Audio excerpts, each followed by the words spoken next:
Welcome. I'm Harmony Slater, your host of the Finding Harmony podcast. Over the past 20 years, I've taught thousands of yoga teachers and students to explore the intersection between ancient wisdom and modern everyday life, using mind-body practices to heal, awaken, and manifest their dreams from the inside out. This podcast is a sanctuary for those feeling overwhelmed by life's challenges. Are you ready to jump in and discover how these challenges aren't actually in the way, but are the way to finding harmony? Let's invite the magic back in. So what does it really mean to live in alignment? What is it like to connect with that healing energy inside? And do you believe that you have the innate capacity to heal yourself? In this conversation today, I'm sitting down with a beautiful human, Shalane Carter, who is a spinal energetics practitioner and someone who has done tremendous research on the benefits of spinal energetics, really bridging that gap between maybe the world of energy or this more mystical, energetic field that we talk about and bringing it into practical data, into measuring what changes before and after a series of spinal energetic sessions. And so today we're not talking about the kind of alignment that you might find in a yoga pose or in a business strategy, but the kind of alignment that vibrates through your cells, the kind that lets your body, your energy, and your heart feel like they're all connected, and that feeling of coming home to yourself. So today we're going to look at what it means for the body to really come into alignment with its innate healing capacity. What kind of obstacles also get in the way of us coming into this state where we can have our nervous system optimized to heal, and how we can sort of enter into these gateways that open us up to more expansion, more connection, how releasing inherited patterns frees us to live more fully in the now, to live in a more expressed and self-actualized way. So if you've been wondering, is this real? Is energy healing an actual thing? Is spinal energetics or spinal network chiropractic or spinal flow, is these energy modalities, can they actually change and shift things in my body, in my nervous system, in my energetic field? And what exactly is an energetic field? This is the conversation for you, because we're going to get into some actual numbers, some actual science around what changed for clients before and after a series of spinal energetic sessions following the dissertation that Shalane wrote and developed for her PhD. So it's really, really exciting, and I cannot wait to share this episode with you. So let's just jump right in. Hi, welcome. I'm so excited to have everyone here listening today because my guest is Shalane Carter. Hello, how are you? Hi, I'm so excited to be here too. I'm doing really, really good today. I feel like, sun is shining. Everything's like, I haven't spilt anything yet this morning, so all is well in the world. Perfect. Yes. And you're in air conditioning, I hope, down there in Vegas. I am. Yeah, it's a must here. I'm like, how did we settle in Las Vegas in the first place? Because it is so hot that without air conditioning, because it's August when we're recording this, it is easily going to be 110 today. So, oh my gosh, that's so hot. But so I'm going to just give a short introduction, but please, we're going to get into it. We've met through spinal energetics, and you've been doing this work for how long now? About 2 years. Okay. It'll be 2 years next month. Mhm. And what were you doing before you got into spinal energetics? I always joke I've lived a lot of lives already, Yeah. but I kind of started in the cosmetology world. I owned my own business doing like lash extensions and things like that. And I've always kind of been in the business Cool. of making people feel good. Yeah. And that then when I was doing lashes for a long period of time, I realized I needed to take care of myself for like my kids, for my, obviously myself, Mhm. and like, just like long term. So I got a lot more into like the wellness world and personal training and yoga, and was really ready for a change in my life, and started actually doing I started my PhD program for integrative medicine and was teaching yoga. And um, one of my clients that was a lash client, her and I were talking about how I had a clientele that I could not get rid of if I wanted to. Like, I would change my schedule to times that I knew were inconvenient that they couldn't make, but these people that were just like, just energy vampires would just, suck the life out of you. I'm like, it doesn't matter what time of day these people show up, like they drain me. And she had been doing energy healing for a long time. And she was like, well, yeah, I feel great. Like, you're a natural healer, and their crown sits right by your heart. Mhm. And no wonder they don't want to leave. They feel great. And so I kind of got into that world. Her and I already bonded over reading like same books. I've always kind of been interested in the world of like the unseen, so to speak. Mhm. Um, and so I was doing a lot of that. Ended up leaving my lash business and doing a lot more of like alternative like healing modalities and things like that. And then when I saw spinal energetics, because of my training in integrative medicine, and Mhm. I've gone to a chiropractor since I was born. So I kind of watched the method and I was like, God, this looks like a lot of like Eastern medicine mixed with like chiropractic. And Mm. like her opening like sentence is like, this is basically chiropractic works mixed with traditional Chinese medicine and Ayurveda. And I was like, well, shit. It's like I knew what I was seeing. So Yeah. it kind of like found me in the most like beautiful way of like, how can I still help people in ways that like make the most sense to me and like utilize my gifts the most? Yeah, amazing. Tell me a little bit about integrative medicine. What is that encompass? Integrative medicine is, I always joke, the medicine you should be doing before you get sick. Yeah, good. It's a lot more of looking at the body as a whole, not just the tendency for Western medicine is Mhm. to separate systems. If you're having digestive issues, Yeah. you're going to go to somebody who's going to look at your colon, they're going to look at your gut. They're not necessarily going to look at your heart. They're not going to look at your creativity. They're not going to look at the way that you hold on to things that you have a hard time letting go. They're not going to look at the emotionality behind any of it.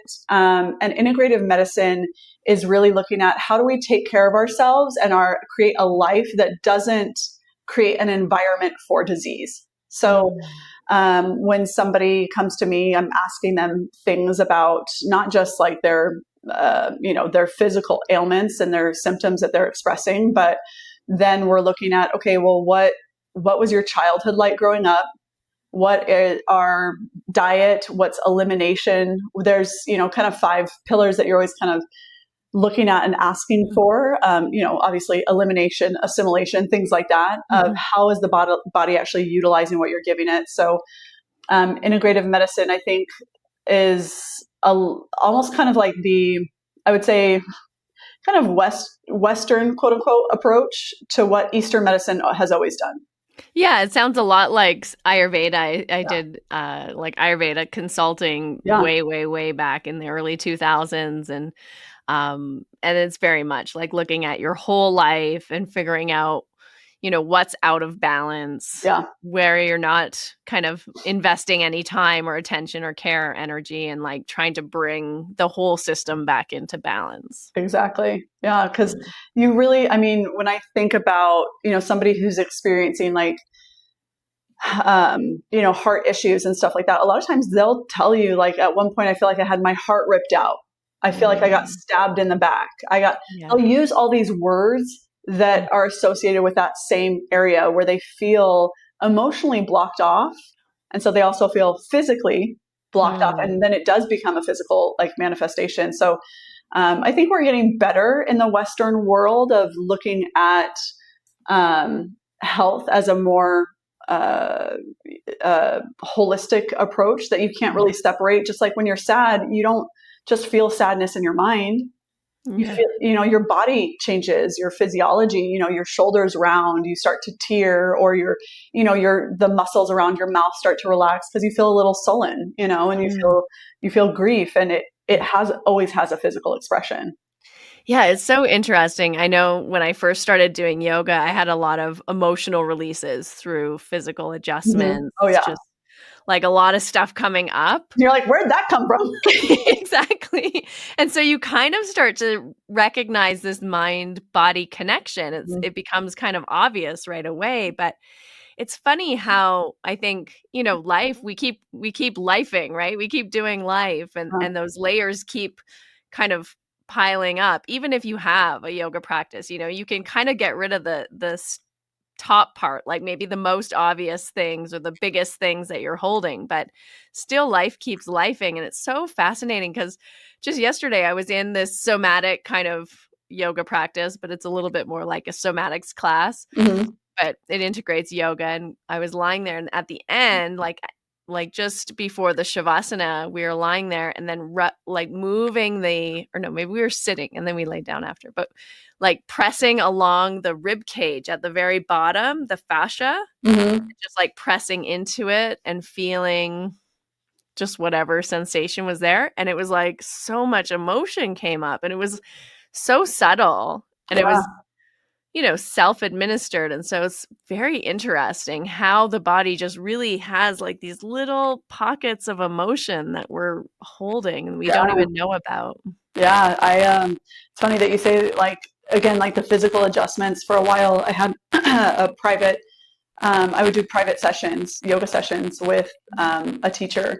And there would be many times she would come in for an adjustment, and I would come up and tears would well up in my eyes. I wasn't sad. I wasn't feeling necessarily anything, but it's like my body was like, oh, they're like, again, unlocked, like a pocket. And I would just be like, hold on, like, just give me a minute. I would sit there and like, sometimes like little tears or like whatever. And I'm like, there's no memory associated with this. Like, I'm not thinking about being sad or a moment, but my body clearly was holding that. Yeah, yeah. So like, don't Your mind. mic's making a little bit of a static noise for a second. Oh, maybe because it's moving. Let me see if I I don't can know. adjust Is, it. let's see. Is that better? No, No. Hmm. it's like try that. Let me turn it off and back on and see if it'll. We have too much energy. Right? I'm too excited about this. There we go. Is that better? Yeah. Okay, cool. Okay, say what you said again, just because I don't know if it picked up I think it did. Oh, Yeah. well, for a while I had a private yoga teacher that would come in, and I primarily was using like more of a yin practice, and she would do. There's lots of people here in Las Vegas that do a lot of like circ training, Oh, and yeah. so it was a little more like that kind of like mobility style where she lots of like really heavy adjustments in like a yin shapes like pigeon or butterfly or something like that. And sometimes I would come up from a shape that I had been in for like 5 minutes while she had been almost sitting on me. And I would be like, hold on a second. Like, I would have no memory of like a sad emotion, but little tears or something like that would start to come up. And I'm like, okay, my body just clearly needed to like release some stuff. Yeah, that was exactly my experience. It was like kind of really in the diaphragm area. And it Mm-hmm. was just my eyes just started like crying. Yeah. And you're like, there's nothing here, but like my body is. And what's fascinating is tears, like the chemical makeup for tears when you're like sad or having some kind of emotion that's attached to it, the chemical makeup is actually different than if you have like allergies. Yeah. So it like changed it literally, like when people are like, oh no, like it's fine. I'm like, no, your body chemistry literally changes with emotion. That's Like, amazing. yeah, and it's so intelligent, but we take it for granted because it does it so effortlessly and it's part of the human experience that you don't think much about it. You don't pay much attention to it. It becomes normal. Yeah, and I heard another interesting thing, I know in Chinese medicine the lungs store grief. Mm-hmm. And lungs are always my sort of weak area as well, and I feel like that's my the emotion that I feel the most actually is like Mm. grieving, like deep grief. Hmm. And I heard this thing the other day about, when people lose others that they love in ancient cultures or like tribal cultures, they do ceremonies and like beating their chest, Hmm. right? And it's so interesting how like interwoven into our culture, especially like from ancient times, were somatic practices to help move the Normal. energy in the Yeah. body. Yeah. And it's like we get I think because, well, I mean, there's like a whole history of like basically separation of body and mind into like current allopathic medicine, which is like what most people know as like medicine. But if you can't explain it, then it didn't belong in like Mm. the medical arena. So it was easier to separate everything out, to look at again the skin as something that functions. Just fix the function. It's just, if it's got a rash, if it's doing something funny, like you just need to fix the symptom. And it's like there was something that happened that cued the body to do these things. They all work together, and ancient cultures always honored that process, that it was never just the one thing, and I think we get away from it because it's hard to explain and it's hard to quantify, and hard to wrap your mind around that the stuff going on in my lungs could actually be something that I'm feeling, not something Yeah. that I just breathe in. Yeah, yeah. I mean, it's just so fascinating how we store emotions, memories, even Hmm. thoughts, I think, in our body. Oh yeah, yeah, Yeah. totally. And it ties in so well with spinal energetics and like the field of energy and the different layers, and even with yoga philosophy, with the koshas or the Yeah. different Well, energetic bodies. that's funny because that's what I immediately thought when I first learned spinal energetics, and she was talking about the five bodies. I'm like, oh, those are the koshas. Like I Yeah. was like, oh yeah, like, but that's what I mean. There's so, and like that, it's so steeped in just the way that they practice and live that it Mhm. becomes, it's normal to them, Yeah. in those kind of cultures. Whereas to us, I think that's why there's a little bit more pushback in kind of more of the Western world in practices like this, because I can't explain to you why beating my chest would help me process my grief, but it does. You know what I Yeah. mean? Yeah. Yeah. Yeah, it's so I mean, it's interesting. Okay, so I wanna get into your research because Yeah.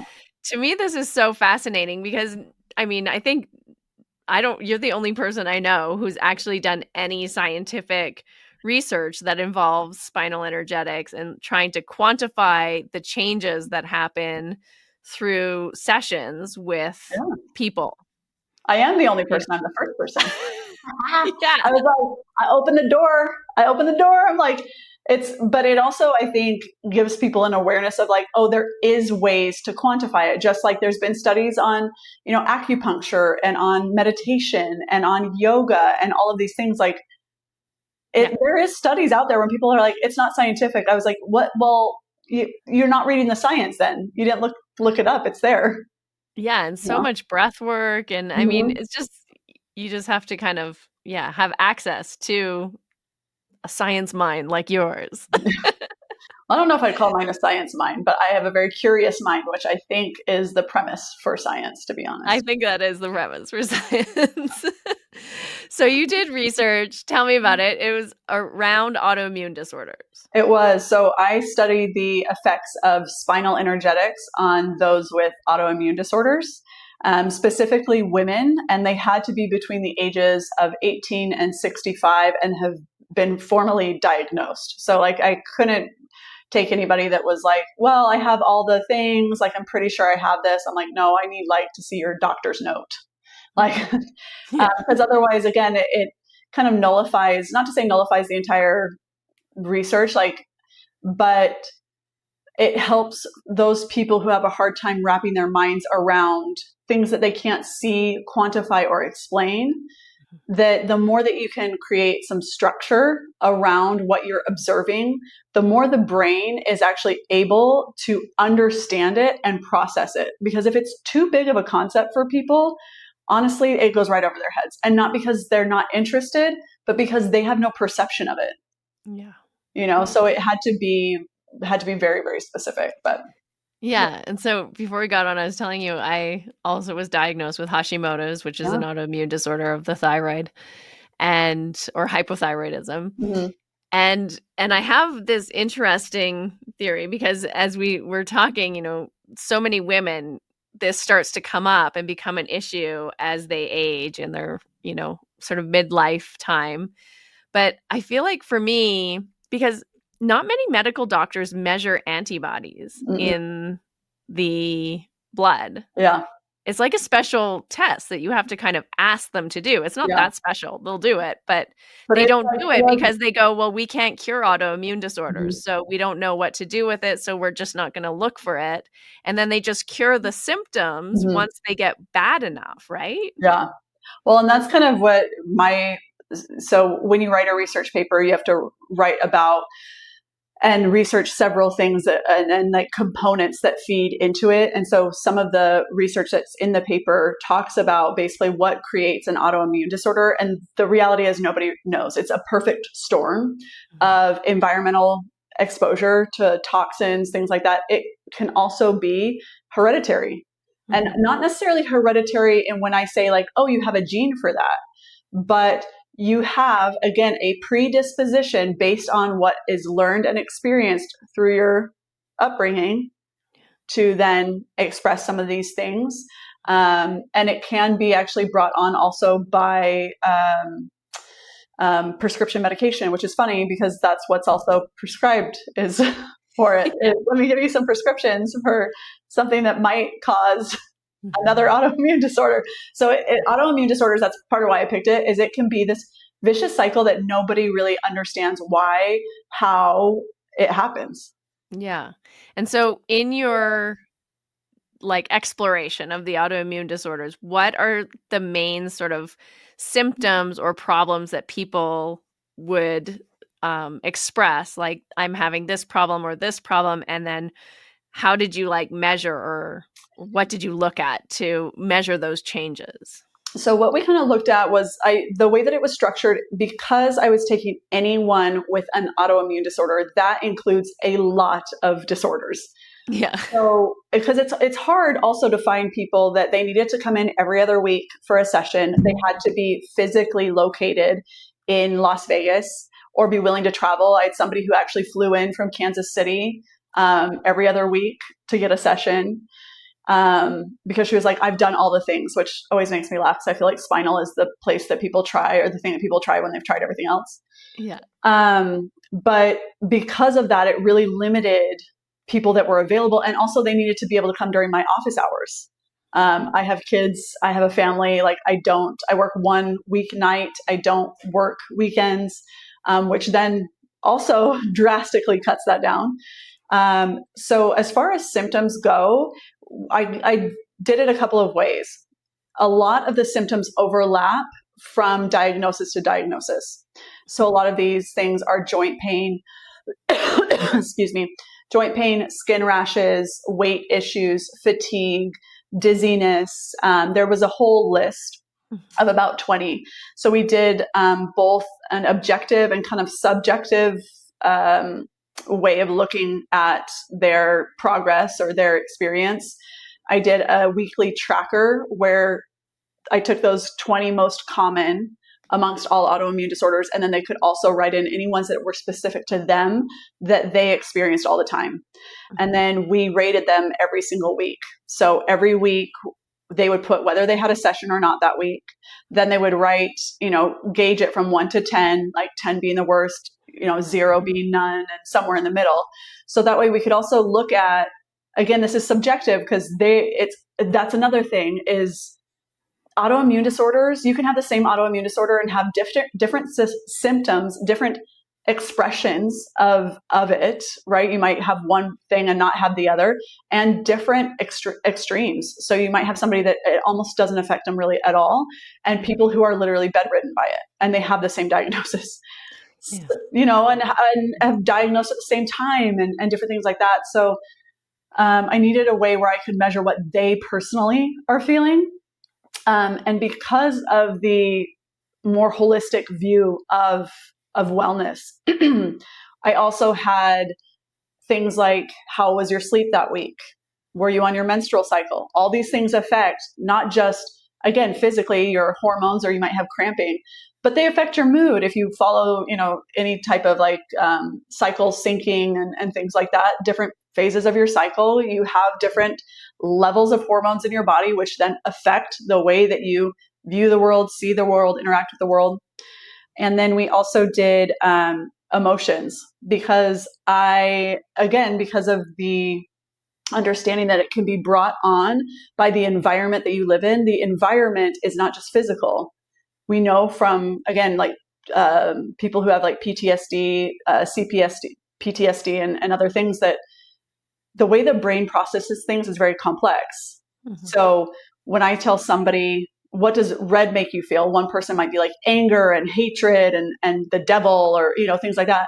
And the other person might be like love and passion and like depth and pleasure, and it's the same color, but their brain has logged it very differently. Yes. So we needed to have something also to be like, okay, if we're changing the nervous system, we're having access to their emotions and the way that the brain has processed experience. So I need to be able to see like their emotionality throughout the week. So then had, somewhere like 10 kind of more quote unquote positive emotional experiences, and 10 more what we deem negative emotions, which are not negative emotions, but we perceive them that way. We don't want to be sad. We don't want to be angry. We don't want to be resentful, Yeah. And then kind of rate where those things fell. Mm-hmm. And then I used the BrainTap HRV system. BrainTap is kind of known for having this headset that it's developed by Patrick Porter and I think his brother as well. But it does like hypnosis and like hypnotherapy and different light and frequency therapy in the eyes. Mm-hmm. But he has this HRV measurement system for practitioners. Yeah. And it measures all different things in the nervous system. So it was something that all we did was take the heart rate variability, it ran it through the system, and then calculated based on, again, what the program's meant to do. So I could have tangible results that were like, this is a before and after. This is not how you think you feel that day. This is not I had a really great day yesterday and slept really great, so I feel good today, but really, like, I've been feeling shitty all week. But I forget that because I'm feeling good right now. Like, I needed something that wasn't clouded by feelings to help people understand some of the validity of these, like, somatic practices, that they are tangible and measurable. You just have to have something to measure them by, and it's hard to measure things that are a little more unseen. But the heart rate is a really great way to do that. Yeah. Yeah. That heart rate variability is so interesting. I have one of the Aura rings, and you can really notice, when you do things that are not great for your health, or even like if you're starting to get sick, your heart rate variability goes down. It's so interesting, Yeah. Well, and that's basically what they did, is they took all these studies that measured heart rate variability in different parameters and collected all the data from those. And that's how the different like slides or parameters are set up, because there's about 20 different ones that they're measuring. But the people who have the most like resilient heart rate are often the healthiest. Yeah. Yeah. And you don't think that, but it's like you need to be able to go with the flow of life.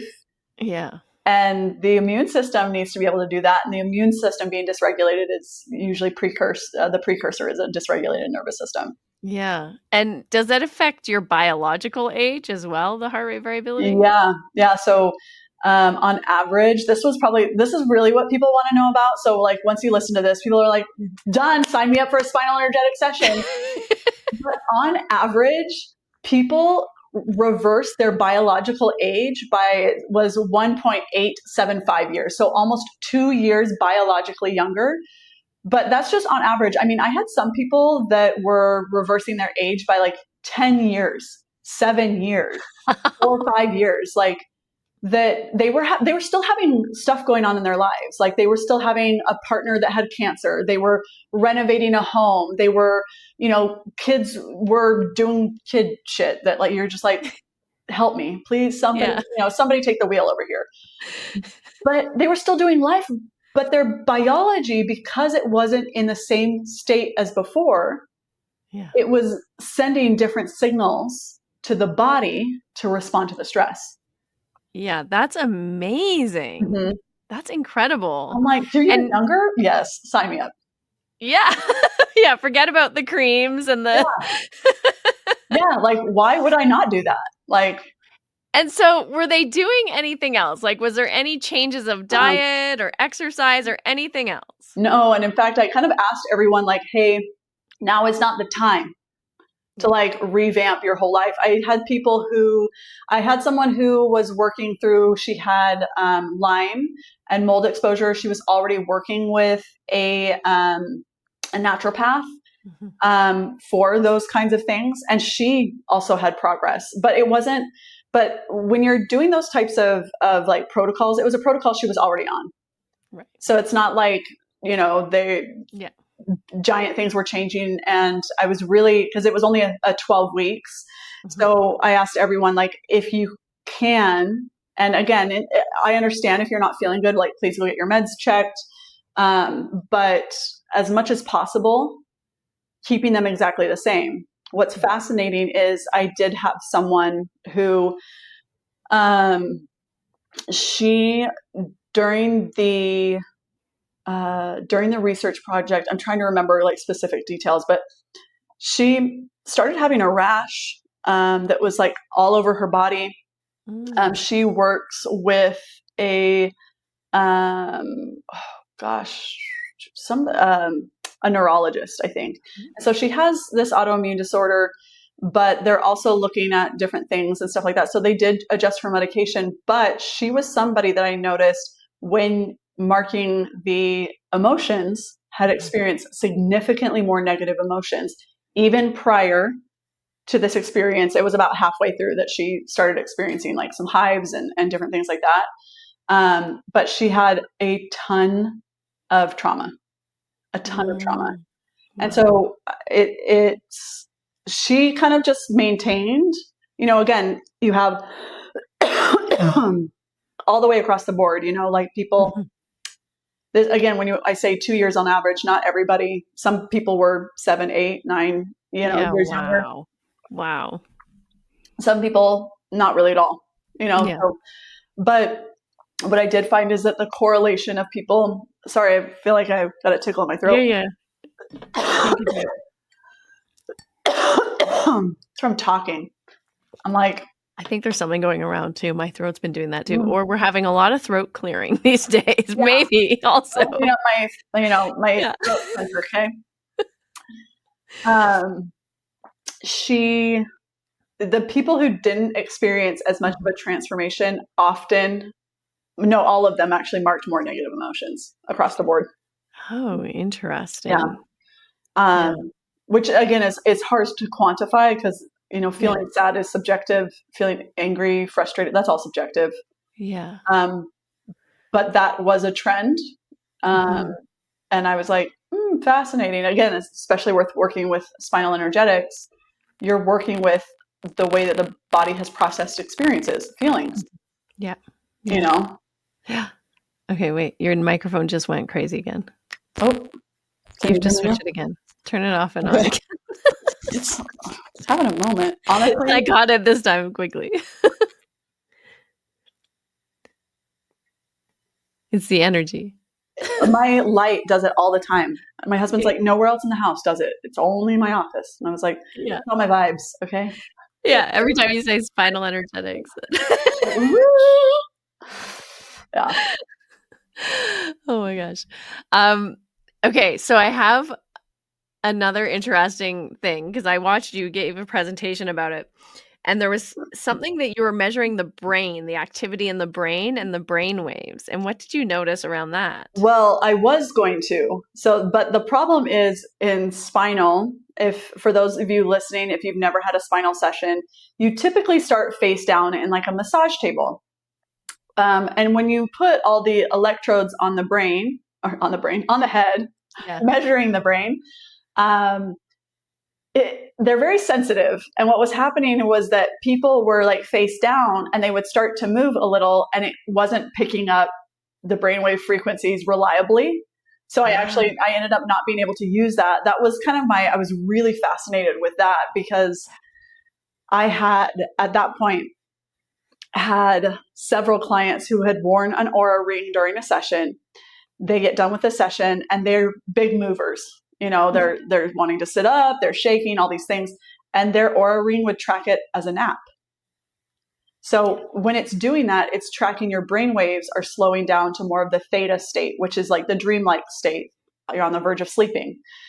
But they clearly were not sleeping. But that's what's happening is when you create that environment that feels safe and that you're able to slow the thought patterns of the mind, you're able to access the nervous system. You can change the way that the brain is functioning when you slow those frequencies down. And so because of the environment that spinal creates, or you're trying to create as a practitioner for them, for their body to be able to dip into that state, I think that's part of the reason, again, why people are processing things is because the brain is able to move into a different brainwave state. But I wish I would have measured it because I was like, oh, this is going to be fascinating. And then it was like one area, one side would press so hard and the other area wouldn't press hard enough. And after God. 4 sessions trying to get it all worked out, I was like, you know what? No, I have to fight this. Yeah. It was taking too much time and was taking away from the experience. And that's the hard part is like to come in and adjust those. It didn't work, unfortunately. Yeah. Yeah. What did you notice? Like, what was the biggest changes besides the age, not the biological age? Yeah, the biological age, not the chronological age. Yeah, they stayed the same age. They didn't Benjamin Button on us, but you know what was really interesting? It was the way that, and this is kind of what I say about all practices. If you're going into a practice or a modality to help work on whatever it is, healing things, trauma, whatever. If you don't take that into your real life, it's not worth it. If you only feel that elevated emotion or you only feel connected to yourself, if you only feel those things in the session and you can't practically apply it, it's like yoga. Yoga is a living practice. Yeah. If you roll your mat back up at the end of practice, you walk out, you're an asshole. Yoga didn't work. You need more yogas, okay? Yeah, more yoga needed. Yeah. But people were coming in and they were like, I had this difficult conversation with my family that we've been tiptoeing around for literally years. And she was very nervous to go back. She's like, I think we need to have this conversation. I know it's going to come up again and it's just being swept under the rug. And she's like, we had the most beautiful conversation. And she was like, it was interesting because I felt so present and being able to communicate what I wanted to say without being so overcome with emotion that I lost my point, or that I was so attached to them seeing what I was saying. Like I wanted them to hear me. And so she's like, and I was like, it was fine. Like we just had a really great conversation and, we came to a resolution, which I never expected. And it was really, really good. And I'm like, this is what it's about. Yeah. Is being able to take these kinds of experiences, being able to be like, I had somebody that was like, they were abused when they were younger. And they're like, I have never told anybody about this. And it came up in a memory. They're like, I haven't thought about it in years. I've repressed it so much that I don't think about it. If you've never spoken to it and never processed it and things like that, if you're a child, you've probably repressed the experience so much that you don't have access to it in a normal, waking, conscious state. Mm-hmm. So being able to slip down into a state where, again, their brainwave frequencies slow down, you have access to different parts of the brain and the brain functions differently. So at this point, she was like, and she was able to feel almost as the observer and give her younger self the love and nurturing and the understanding that she's like, I wish I would have had at that time, but I didn't because I was a kid. Yeah. But being able to experience that as instead of being in it, it was more of observing it, almost like giving myself a hug. Mm. And so it was like experiences like that I'm like, that's why you do this kind of work. Because Yeah. it again, this is why I tell everybody, like, don't get focused on moving. Don't be focused on any of those things, because I have people that literally, it takes them 12 sessions to move it all. And they just think that they're just more of an introverted person. They just experience things more internally. And I'm like, not necessarily. Mm. Sometimes it's that your body has felt so unsafe to be in that you either have, again, your ego, that's your defender that needs to come in and protect, or you shut down because you don't want to feel it all. It feels uncomfortable. Mm. And, we all processed in different ways, but being able to, they're like, it was wild. I never expected to have that kind of experience. I never, like, again, never thought about it, never. So those to me were kind of the best, like, quote unquote results, which I can't write in the paper. So I'm glad that you guys are all listening here, because it's not, again, it's like, that is subjective. Yeah, and it's so hard. I mean, even in my own experience receiving spinal energetics sessions, not even like my clients facilitating, I'm sure this happens all the time, but just speaking from my own experience, you receive a session and maybe you have some insight come up, or maybe you have like a dream-like kind of experience or some kind of lucid dream, or maybe you're just moving, or maybe you feel like ecstasy, or maybe you Mhm. feel a lot of emotions. I mean, there's all kinds of things that could happen in the session, whether you're moving or not, Yeah. different sort of, things um, show up into your conscious awareness that weren't there before. And and sometimes I think, like, sometimes I'm like, yeah, I don't know, nothing too much happened. Yeah. Like, it just feels sort of like, yeah, it was nice. It felt like very relaxing, or very much like it was nice to have time for myself, Yeah. Or like kind of this like euphoric of like, I'm here, but I'm not here. Like that really like, Yeah, like a present. shavasana kinda state, Yeah. right? Yeah. But then something, like, major starts shifting in my life, like, in Mm-hmm. my experience of either who I am or how I'm showing up in the world, or, I've even had things where, like, the next day I feel terrible. I feel, like, so emotional and so, like, just, like, off, like, Yeah. things are really Like an terrible. emotional hangover. Yeah. Yeah. And I totally forget that I had this session at all, and I'm just going through my day, like, hating life and everything, and, like, feeling totally crappy, and then I get to the end of the day and I go, Oh. "Oh." Oh yeah. About that. Right? And so it's so interesting, because I think that happens a lot of the time where we I had one client that I did a session with, and she was, she cried at the end, but she just felt like, you know, nothing major happened, right? Mm-hmm. Yeah. And then she comes and the next day or the day after, I was teaching a retreat, and she says, I had this insight about this and boundaries and this, and I'm not speaking my voice and this and this. And I said, oh, that's amazing. That's like so much insight and movement of energy. Like it feels like that session might have really helped open things up. And she's like, yeah, I don't know. Well, again, like, it's not tangible. I can't see it. I can't touch Yeah. it. And one of my mentors years and years and years ago, when I first started doing any of this work, she said something. I don't even know if she realized like how much that like imprinted on my mind, but she said, we're taught how to critically think. We are not taught how to critically feel. Mm. And so in this work where it is, I think that's why it's so hard again for the mind, for people to wrap their minds around that the mind and the body, and Mhm. essentially like your essence or your spirit or your personality or whatever you want to call it, because you can watch your thoughts. If I can observe that I'm thinking, then I am not my thoughts. If you're into like Joe Dispenza, like, we could get down. Yeah. You know what I mean? But like, because I feel like he says that exact verbiage or something similar very often. Yeah, I think yoga said it. I think Descartes even said it. Yeah, I always laugh. I'm like, you guys, this like self-help like thing that the West is doing, like it is literally yoga repackaged. It's the same thing, all the same 100%. principles. But whatever lands for you, you take that. You Yeah. know. Yeah. But yeah, But we don't like we can't see our emotions in a weird way, or no, like these other shifts that are happening like internally. yeah.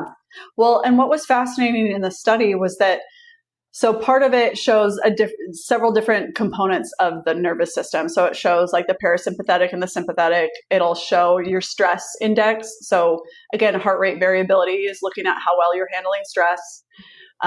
It'll look at, again, chronological age versus biological age. It looks at brainwave frequencies, but it also looks at the health of the spine. Mm. So different vertebrae, but it breaks it up more into sections like cervical, lumbar, things like that.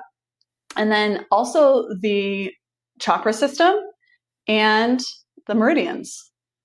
So what was fascinating was that people that were having, I'm like, okay, they have tension. They would show up with similar tension patterns. I tracked basically every time somebody came in, I tracked which process they were. That's what it's called in spinal energetics. I'm looking at the different parts of the spine correlate to a different, it's just called a process. It doesn't really matter. It's like your tailbone versus your lumbar spine versus your cervical spine. And then I would track if I did any other processes, so that are specific to each vertebrae.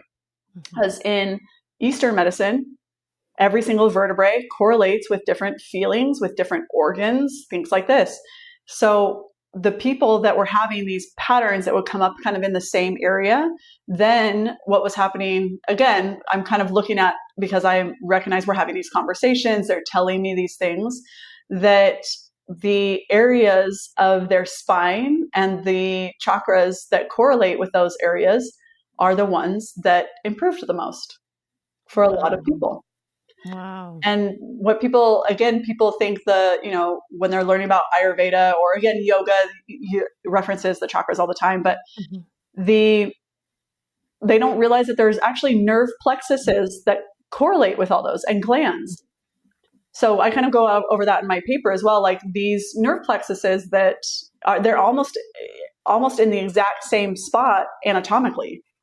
Yeah. And so I'm like, when people are like, "Oh yeah, there's no correlation," I was like, "Well, where? Show me where you see nothing, because I see a lot of stuff in the side." Yeah, there's huge electrical correlation to the chakras. Yeah, yeah. There's basically, and that's what I always joke. It's almost like where you have in Las Vegas, we have it. It's called a spaghetti bowl, but it's like where several highways are like interchanging and stuff like that. Yeah. I'm like, that's essentially what a chakra is. Is almost like it's this spaghetti bowl of energy, Yeah. whereas the meridians of traditional Chinese medicine or the nadis of Ayurveda are kind of the side roads, that lead into this like convergence of energy. So it makes sense from both like a quantum physics perspective Mhm. of, okay, well, this is an electrical system. Your nervous system communicates through electrical signals, Mhm. through like, I'm like, Yeah. guys, we can't get away from energy. I know you want to, but you can't. You can't do it. Yeah. What I found so interesting is, and I don't know if you said this or if I heard this recently, but I heard it from some scientists recently, but that only 20% of the communication goes from the brain down to the body, and 80% of our communication is actually about the body going up to To the the brain. brain. Yeah. Well, and when you think about that, like the brain is part of the nervous system, but you have the spinal column, which encases another part of the nervous system, and then the peripheral nervous system, which is all throughout, again, all the way to your limbs. But I always describe it, I'm like, your nervous system, again, has to extend beyond the body, because why would you feel a certain way when you have not seen anything, you have not heard anything, but you're like, I don't think I should go that way. That like gut feeling, again, this is the electromagnetic field that's around your body that's perceiving something, and it's bringing it into the physical body. Again, electrical, this is energy outside of the body communicating to energy within the body. Mm-hmm. and the electrical system. It's picking up on frequencies, just like a, radio. You kind of have to turn to the right signal. Certain parts of the body are attuned to certain frequencies. They did a study that was, to me, this is fascinating. And for people who are like big animal activists, this is maybe not a great reference for you, but they did a study on this tadpole. Different parts of the body are in a very electrical way, hold different frequencies, different hertz. And during a pivotal moment in tadpole like cell division, they took the frequency of the eye and they put it on like one of the hind leg areas. The tadpole grew an eye in the hind leg. Wow. Which just goes to show you that if you change, again, the current and frequency that's available to the blueprint of your field, the pattern that your energy moves, it can change your biological representation. So I'm like, my mind is blowing right now. uh-huh. That's Isn't incredible. that wild? When I was reading that, I was like, no way. That's so crazy. How have we not figured out how to regrow limbs at this point? Like, yeah. But I also think about, we have a belief that we can't regrow limbs. Yeah, it's true. Technically, I'm like, we regrow bone all the time. We regrow skin. Why would we not regenerate in our liver, in our lungs? Everything regenerates. Even our eyes. Yes. Why would you not be able to regrow a hand, a finger? Wow. Because I think it is confined by the frequency of the belief that it's impossible, because we have been indoctrinated into that belief. Yeah. So you don't expect it. Yeah. You just think it's impossible. Yeah. Wow. Mm-hmm. That's so interesting. Mm-hmm. I'm so glad you brought this up, because I want you to talk a little bit about quantum entanglement. And I think that's kind of where this is going a little bit. Yeah. I was like, we could go, that's what I was like, listen, let's get a little weird and nerdy. I was like, this is my favorite place to be, on the weird and nerdy side. Well, I think most of the world operates from the Newtonian perspective, Newtonian physics, and that's what's taught in schools. When you do this, then this happens. However, the quantum physics is now understood as the way that the world operates, which is, and it was proven by the double slit experiment. So you need to know this to understand quantum entanglement for listeners. I don't want you to get lost once I start talking about that, because I don't want to get too nerdy on you without all the foundation.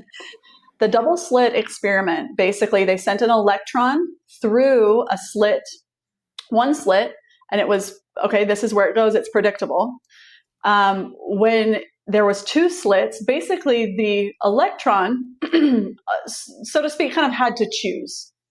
But the patterns changed they shot an electron through these slits, and there was a screen that measured where the particles of the electron hit. Now, the patterns changed based on whether the electron was being observed or anticipated a result, which means that the electron behaved differently based on something that the researcher was thinking or anticipated. I think this is how it's going to turn out. So it also behaved different even with a recording device as well. Yeah, which is super interesting. Yeah, there's actually again, another really interesting study of, like, they basically put this robot in I don't know, like a pig pen type of thing, like a baby pen. It's only go in this area. And the ducklings they put some ducks in there, like it was supposed to be its mom. They started following this robot around, and the robot basically started to behave more like the ducks as far as movement pattern, because it was, again, a robot that had no mind, but it was like observing and taking note and like making adjustments. It's like going down that road is like a really, really long, like you're like mind blown. What the fuck is this road all the time? But basically, quantum entanglement, so quantum particles are smaller than protons, neutrons, electrons. So from there, you have subatomic particles, you have quarks, and all these much, much smaller particles. And the principle of quantum entanglement roughly says if something has interacted before, it will continue to interact. Oh, Yeah, you have to take your microphone. I'm like, what's happening? The beings came in to talk about quantum entanglement.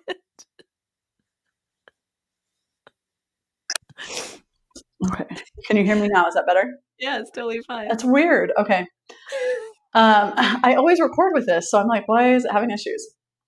But essentially, the principle of quantum entanglement says if something has ever interacted, it will continue to interact.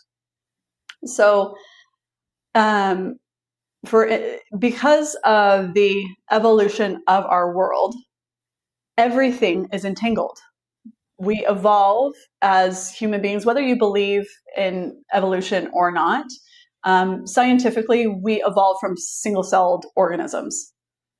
But there can be jumps of consciousness, or again, like blueprints, through which changes, we see large gaps in evolution. So there's a debate about this around like dinosaurs and things like that, because all of a sudden there's this huge gap from birds to other dinosaurs. And they're like, well, there's nothing in between as far as evolution goes. That's a whole other rabbit hole. But because of this quantum entanglement, it means that this is why virtual sessions work for spinal energetics. It means that even though I am not next to you, my field will communicate with your field. Mm-hmm. My body will communicate with your body. So something that happens to me, and I've heard about it from several other practitioners as well, and people in other fields, but is when I'm with somebody in a virtual session, I often will feel what they're feeling in their body. And I ask at the end, like, hey, like I was noticing, like, did you kind of feel a little acid refluxy? And they're like, oh my gosh, yes. And we'll be working on something that would correlate with it and make sense for why they would be feeling that. But my body will be having similar experiences. We see this all the time. Children attune their nervous systems to their mothers. Now, they're not mimicking, but again, their electromagnetic field is influencing the child. That's why when a parent or a caregiver is really irritated, often they have children who are also very irritated. They're, quick to anger. They have outbursts. They have things like that. Not because necessarily that they are so dysregulated, but they've learned, because they've regulated off their parents, that when I feel this way, this is what I do. And so it's kind of this attunement that happens. But there was this study done where they actually they brought together two people who were known for being mediums, being able to, again, read people's mind if you don't know what a medium is, and being able to predict things, stuff like that.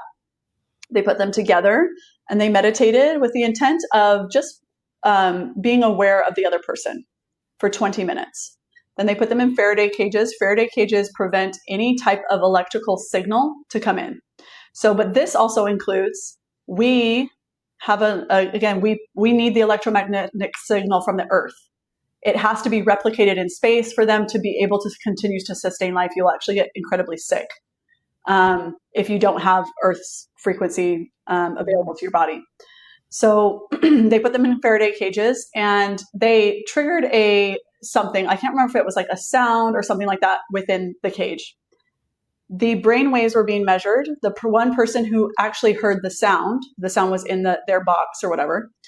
The person that was in the other one that was miles and miles away, their electrical signal of their brain responded as if almost exactly like they had heard it at almost the exact same time.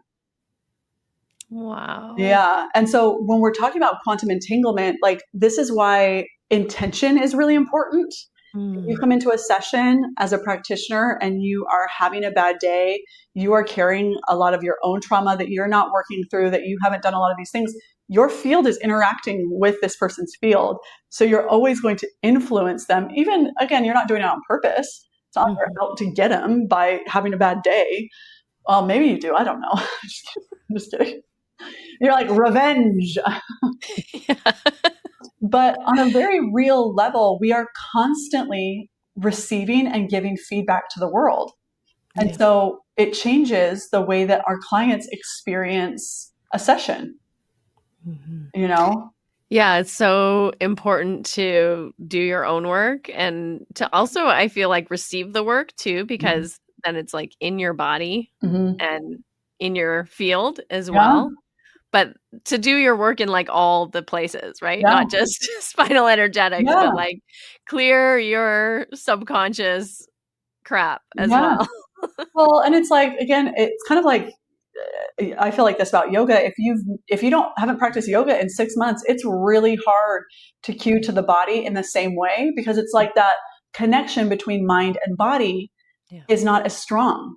So, Yeah. not to say you have to practice the same way as everybody else, but if Mhm. you never connect, and that's kind of the whole point of yoga practice, is to be able to connect mind and body, to have this moving meditation. If you're not doing that, it's really hard to then speak to that to other people. It's Yeah. not in your field, it's not in your awareness anymore. People who Yeah. have never experienced love, who've never experienced, love's a prime example. If they've never felt loved by anybody else, it's really hard for them to see when somebody is trying to give them love. They'll Yeah. bypass it because they don't know what it's like. Yeah. Wow. Wow, that's so incredible. And I love this idea. I mean, besides neurons, which Mm-hmm. are there Mm-hmm. and essential, I mean, and we're not even really sure exactly how those work, Yeah, except that we start to mirror someone else's, yeah, people that we're around or their experience, or we feel what they're feeling or different things like that. But yeah, the energetic impact of that and this quantum entanglement. And I know, like, the more connected you are with someone too, like the more exposure or friendship or feeling that you have with someone, the more that connection is stronger and deeper, the more your energetic field responds to them as well, yeah. right? Yeah, well, and again, I mean, if you're a parent, you feel it all the time with your kids. When they're feeling things, you feel things. You know, your partner, when you're more attuned to your partner, when you and your partner are in just a really good, and everybody goes through ups and downs, but you're just in a really good place, you feel really connected, you do feel more emotionally attuned to what they're feeling.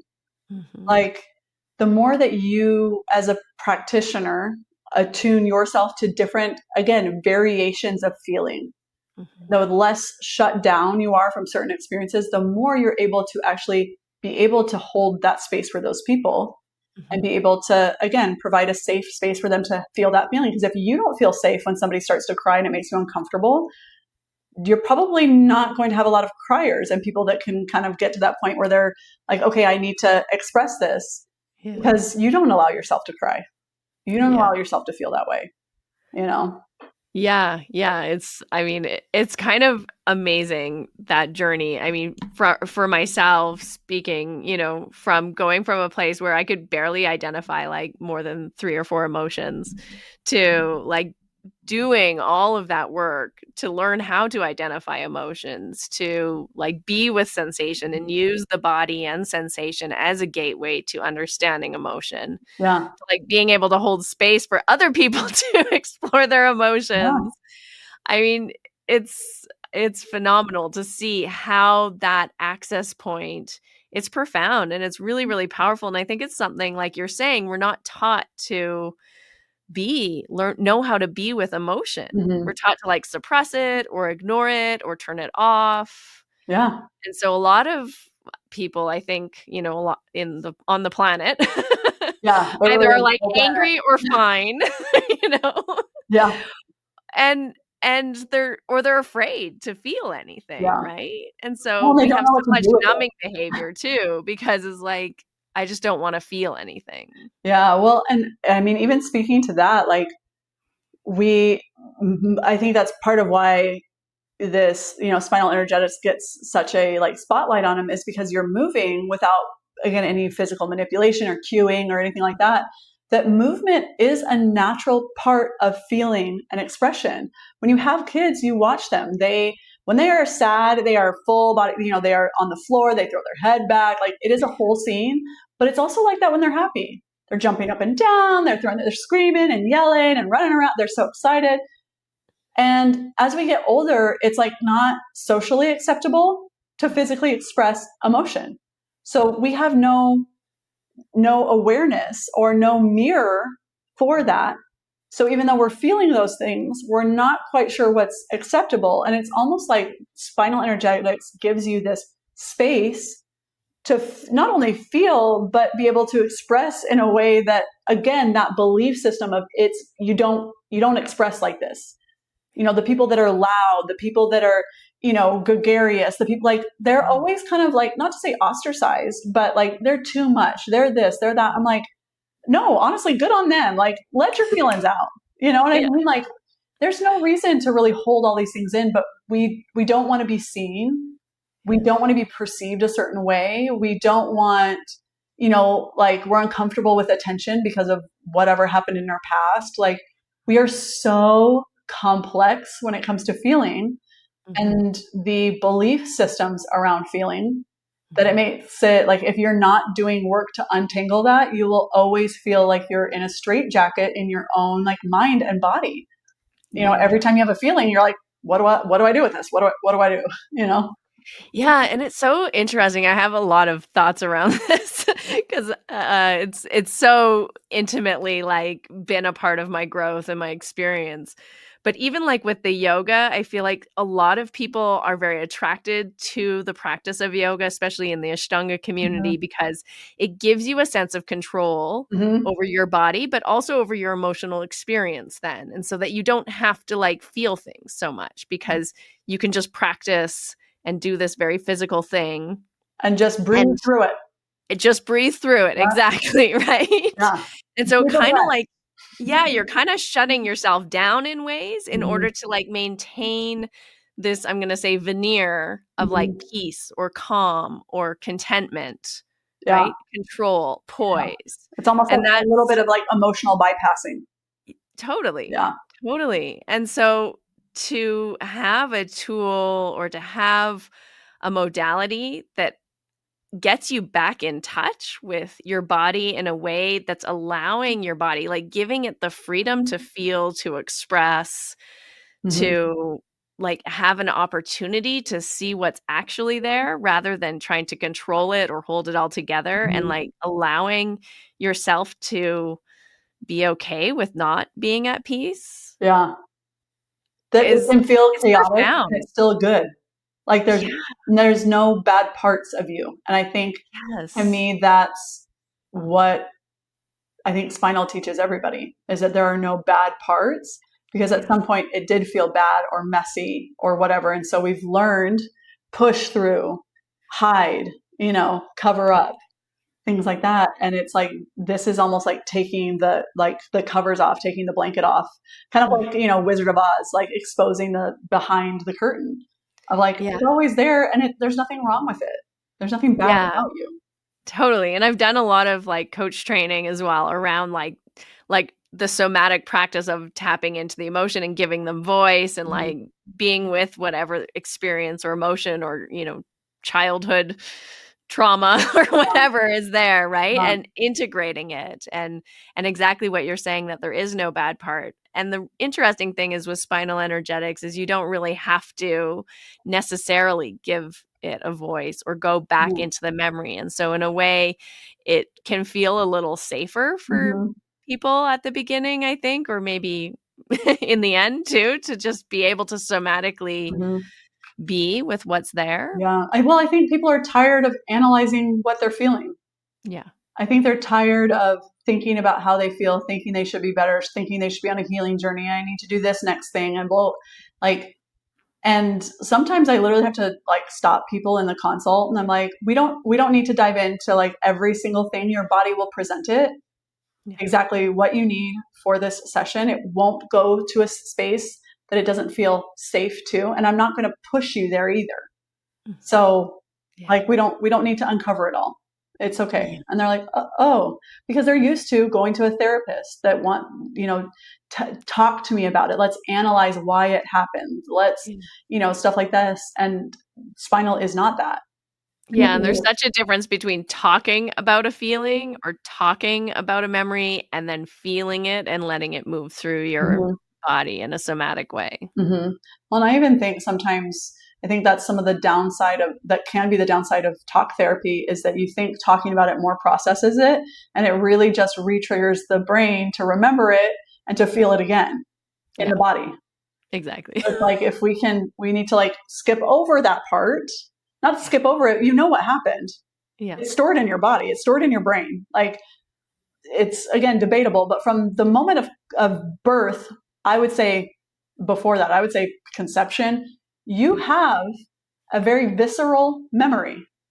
You have muscle memory. You have all of these things that are whether you remember the moment or not, your brain was like, oh no, I remember we're there, but we have to catalog that because we can't recall it all the time. Like too many things in a day, you know? Yeah, It's totally. like when I have 97 tabs open like I do right now and nothing's running as quickly as I want it Yeah, exactly. And so this brings me to one more interesting question or for our conversation, which is I guess the idea of quantum non-locality, because it's so fascinating to me that even a recording of like a group spinal energetic session to. Hmm. that I've done personally, or also I've had group sessions and then given them to clients to do work. Hmm. And it's so like everyone's like, how does it work? How does it work even like at a different time and across space and time and across, this, I don't know, like oceans and Yeah. land masses? Well, and that kind of brings me again back to that study that we were talking about where they meditated together and then they were separated into the Faraday cages and almost an instantaneous response from somebody who didn't hear anything. So if you're miles and miles away, I can't hear you. There's no reason for my brainwaves to respond. Literally, like the brainwave, the oh god, sonogram? No, Sonar. yeah, I was like, oh, the word is escaping me, but where they, I'm like, meh, The I brainwave? got no brain waves right now. No, I'm just kidding. Yeah, where they The measure the brainwave frequencies, right, on the little piece of paper. Yes. Um, the peaks and valleys were almost at the exact same time, which Wow. means that again, because we are entangled, Mhm. the principle of quantum non-locality is that it also defies the law of like the speed of things travel at the speed of light. It can be instantaneous. Mm. So what they're experiencing when you're like, okay, well, I sent them a recording, that doesn't mean that they're not experiencing, again, the emotion, the feeling, everything like that, that was kind of in this, think about it like an energetic packet of Mm. that time frame when you recorded it. So, in that sense, they're experiencing it for the first time for themselves, like they're there. Mm. They don't necessarily need to be there to have that experience. Just like, you watch stuff and you're like, I feel emotional. I've watched this movie 97 times. I know it's coming. I'm still emotional about it. I'm still having that experience. It's that same thing that's happening to you. Is you're again, you don't even have to watch it. It's not you're just listening, but you're also picking up on the intention, the energy, the frequency, the words that are being used, the sounds that are being said, or the sounds that you hear from the practitioner or the music, and the body's responding to it, the nervous system's responding to it. So in that way, like you don't have to be in person, you don't have to be at the same time. And the fact that honestly, when you think about same time, even time zones, like It's never at the same it's time, is never at it? the same time.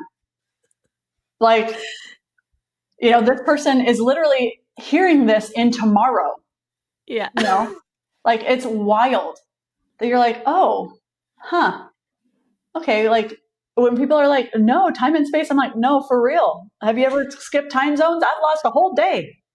Yeah. Like I'm going to Bali and to host a retreat in like 3 weeks, and I'm like, oh my gosh, I'm gonna lose a whole day of travel. Like it just is wild to me. And then I think about it and like, and then I'm gonna get it back when I come back. Like that's so cool, you know? It is. It's like a little investment. Yeah, yeah. I've been thinking about this concept of time a lot lately too, because, it occurred to me that even like as an individual, we actually, we can say be here now or be in the now or be present, but even our presence is never in the now. So Mm, just like everything is so ethereal, like so like It's like it's just big concepts, and you're like, what do you mean? Like, if I am thinking about things that are happening in the past, again, like my biology is responding to things that have already happened. So I'm not really present. I'm actually living biologically in the past. Same thing with or you're like, bringing your past into your present and now yeah, it's present again. yeah. And I was like, oh, But that's also, terrible. like, if you're just experiencing, like in meditation, you're just like experiencing sensation in the body, there's a delay. I Yeah, mean, it might be a micro fraction of a infinite yeah, second, millisecond, right? But there's still a delay in what you're feeling to get to the brain, to the thought, to yeah, the experience of the yeah, present moment. It's yeah. so Because fascinating. again, it has to like send the signal. Like, again, Yes. Oh, it's we're too powerful. I seriously. It only happens like sometimes in my spinal sessions. Um, All right, is that better? yeah, it's good. Okay. Sometimes in my spinal sessions, like online, Uh huh. I feel like the energy is like really strong. And then sometimes I'm thinking, like, I don't know if this is like too much for people. I feel I And then all of a sudden the Zoom goes out. And I'm yeah, like, I guess it was. yeah, that was it. Honestly, I feel not to say more tuned in when it's virtual, but I feel like I could like lock in so well when it's virtual. And yeah, I love a good virtual session, but Yeah, I know. But electronics, this energy, I love that you said energy packet because I have a friend who's kind of like a little bit of a intuitive mm, psychic in a way. okay. And she talks about that, how that's how she receives information Yeah. is through like a little energy packet of a person, and she just unwraps it Hmm. and sees what's there. Yeah. Isn't that it's wild how everybody receives information like that, like intuitively differently. I have actually a friend, one of my mentors. She hears like people's guides, even in other languages, and she can like she's like, I don't know the language, but it will come to me. They'll be speaking, but my brain computes it into English, Yeah. and I'm like, that's wild. Yeah, Yeah. I know. All these different like clairvoyance, clairaudience, Mhm. clairsentience, claircognizance. It's so Yeah. fascinating. And it's like it's a muscle like anything else. It's something that you can strengthen. Some people are more inclined one versus the other, but I feel like mine are always kind of. I think that's why I'm drawn to this kind of work. Is I do feel things in my body, and so I feel like this type of work, like I do have kind of that like clairsentient thing, and like, but yeah, I typically also feel Yeah. in the body Yeah. usually too. Yeah, yeah, me too. I think yeah. And as you say, I mean, it has to start with belief. It has to start with that openness, like that willingness and wanting to tune in to these little energy packets or tune into the field and be open to that.